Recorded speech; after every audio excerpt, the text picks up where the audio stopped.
Hiya. If you've ever opened an orchestral template or seen one on YouTube and thought, whoa, that is way too much going on there, then this video's for you. Today, I'm going to show you how to create your first orchestral piece without getting overwhelmed. Let's get into it.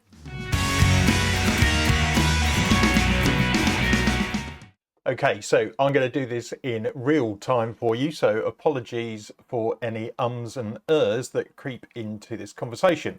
We're going to keep it nice and simple. We're going to stick with orchestrating a string orchestral piece to start with. So this is a blank session in Logic. The first thing I want to do is pick an instrument, and to keep it nice and easy for everyone, I'm going to go to the Discover mode, which is free from Spitfire Audio. Let's have a look at the strings. We've got violins 1, 2, violas, celli and basses. The violins 1 and 2 are probably going to do the same thing, and the celli and the basses are going to do the same thing. So that's two problems out the way. The problem a lot of beginners make the mistake of doing is trying to write for the entire orchestra and then tying themselves up in knots. So just think about writing something for strings to start off with. Even big symphonic pieces have sections where you will find it is just strings, for example. So we're going to start on violin 1. We're going to put them in longs, half intensity on your mod wheel there. And what does that sound like? Okay, we're going to pick a tempo. Let's make it easy for ourselves, come down to 70 BPM. And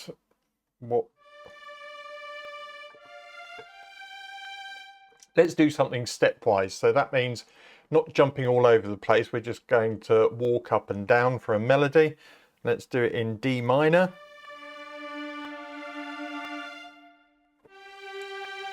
Go into G minor.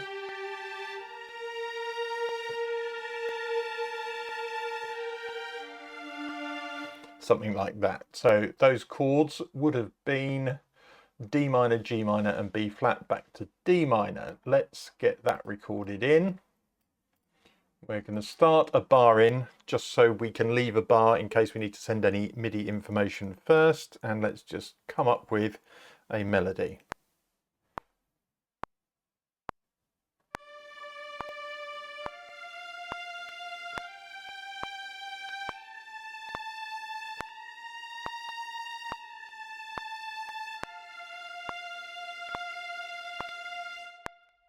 Okay, nice and simple.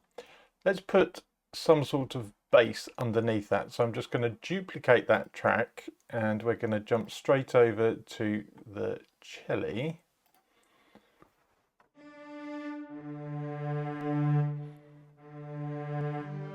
And this is just going to be the root notes.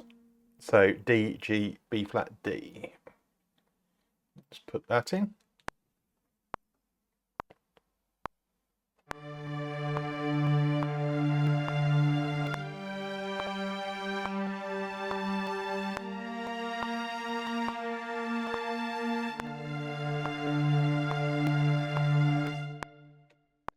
Nice. And a quick trick with celli is you double them with the double basses. So I'm literally going to copy that down, open them up, select all the notes, and we're going to drop them down an octave. So they're playing an octave below the celli.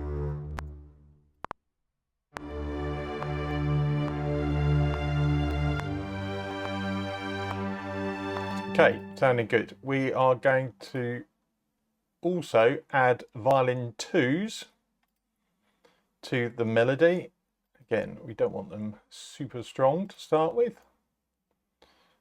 And literally they are going to copy. So I haven't put them up or down an octave, they're just playing alongside them.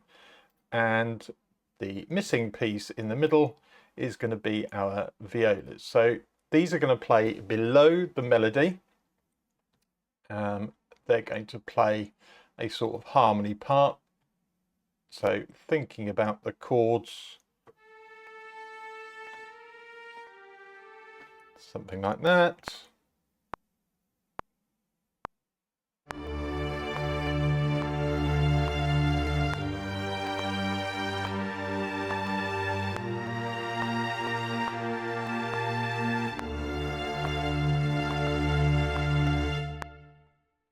Okay, there we go. We've got the first 4 bars. So where do you go from here?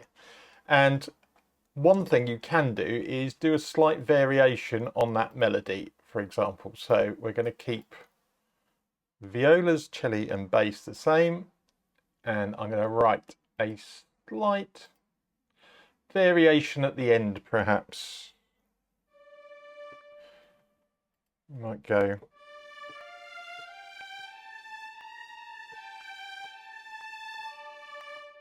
something like that.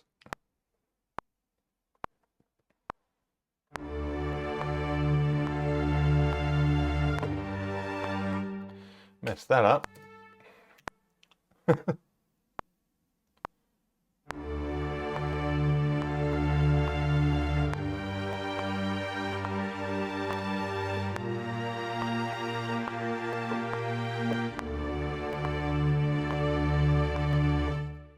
Okay, so that's nice and simple. We are going to duplicate that again.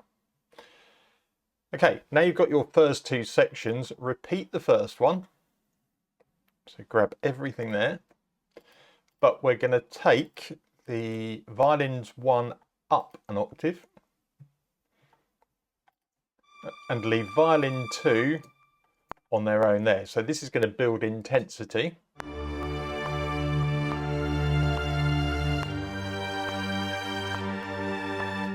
And finally, we need something to end on. So again, violins, celli, bass, we're going to stay the same. And because we're coming to the end of this 16 bar loop, what we're going to do is lessen the number of notes that we're playing. So let's do something like...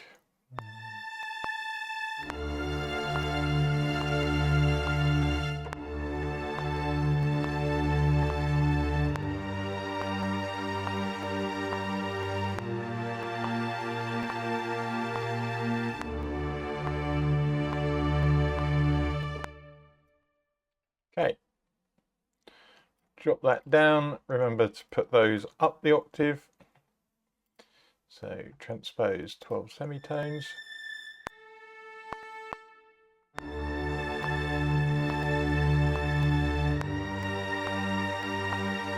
Okay, that sounded good. Now, the only thing to look out for is overlapping notes. So if we zoom in and see if any notes aren't quite long enough, we can always drag them out a little bit. Or if they are the same note, we want to tie them together. So let's have a look here. You can see there's a tied note here. So all I'm going to do is actually, let's glue them together to start with.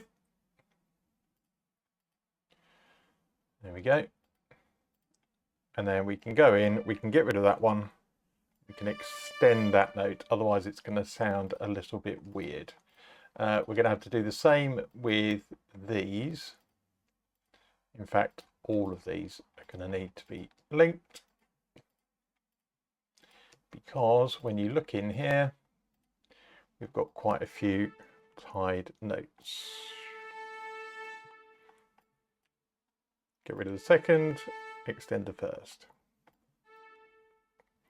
Otherwise you just get a jarring sound. Now that might be something that you want in your music. I particularly don't want that this time.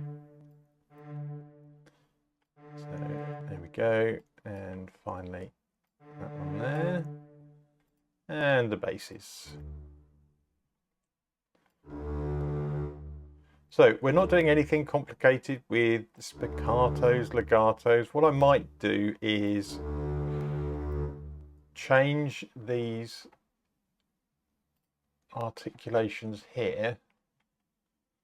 So for violin 1 and 2, let's put them on tremolo instead.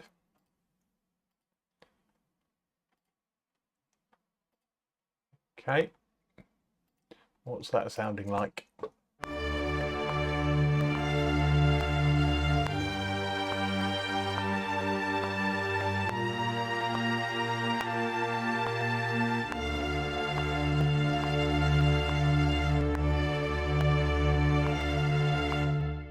Okay, what we probably want to do is make sure it's not quite as intense to start off with. So this is where you'd start thinking about the mix and articulations. One way to do that is if we go into modulation, this is controlling how strong each of the instruments are playing.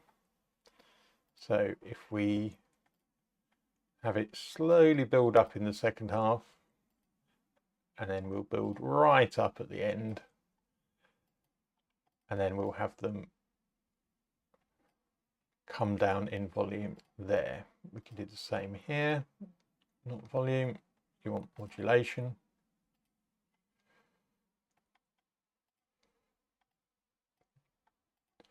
So you don't have to do it exactly the same,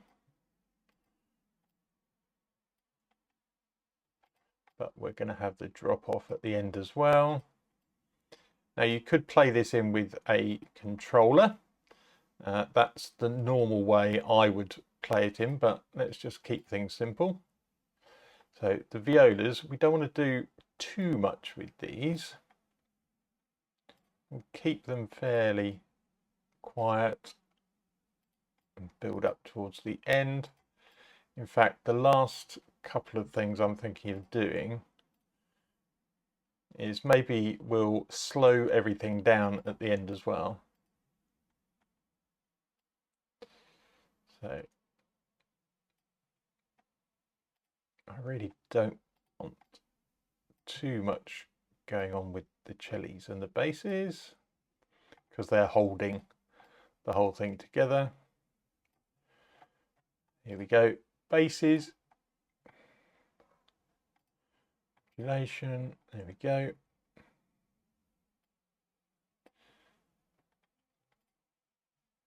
Point in there, one in there at the end. There we go. And what's that sounding like?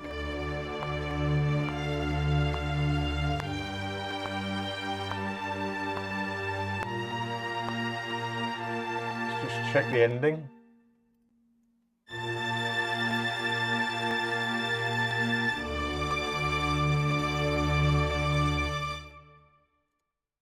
Okay, now from global parameters, at the end, the last couple of bars, let's have that come down.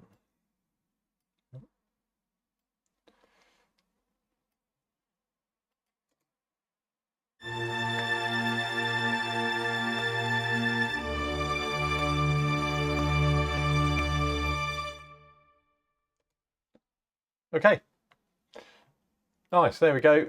First orchestral piece composed live in real time. I hope I didn't and my way through that too much. Why not have a go at building up exactly the same way as I have? And finally, make sure you export this. So you can do some mixing, you can add audio effects, or you could just add the mastering assistant in Logic or whatever DAW you are using, and make sure you bounce it out so that you can just experience finishing a piece. In Logic you can bounce it out as a WAV and an MP3, and if you are doing that, remember to select the region you want to export before you click to do so, otherwise you'll get an awful lot of empty space. There you go. I'm going to play it for you in full, and if you found that useful, like and subscribe is always appreciated. I'll see you in the next one. Bye for now.